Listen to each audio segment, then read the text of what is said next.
আমরা এখন যে কাবাটাকে দেখি এটা হচ্ছে স্কয়ার আকৃতির, বর্গাকৃতি, তাই তো? কিন্তু সৈয়দনা ইব্রাহিম আলাইহিস সালাম যে কাবা নির্মাণ করেছিলেন এটা কিন্তু এরকম কিউব ছিল না, ওটা ছিল আয়তাকৃতির, ছিল এরকম লম্বা। এই যে এই টেবিলটা যেরকম, টেবিলের যে শেপ এরকম ছিল।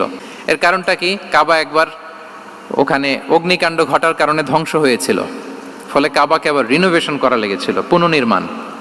তো কুরাইশরা সিদ্ধান্ত নিয়েছিল কাবা পুনর্নির্মাণে আমরা কোনো হারাম টাকা ইউজ করব না, যার কাছে যত হালাল টাকা আছে নিয়ে আসা হলো। কিন্তু হালাল টাকা যতটুকু জমা হয়েছে এটা দিয়ে পুরো কাবা নির্মাণ হয় না, অর্ধেক হয়। ফলে কাবা যে আয়তাকৃতির ছিল সেটা না হয়ে গেছে কি বর্গাকৃতির, মানে স্কয়ার। ওই স্কয়ার কাবাই আজ পর্যন্ত রয়ে গেছে।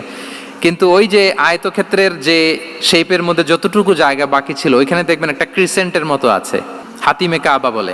ওইটার ভিতরে নামাজ পড়া আর কাবার ভিতরে নামাজ পড়া একই হুকুম। ফলে ওই হাতিমের ভেতরে ফরজ সালাত আদায় হয় না, নফল সুন্নাত পড়া যায়।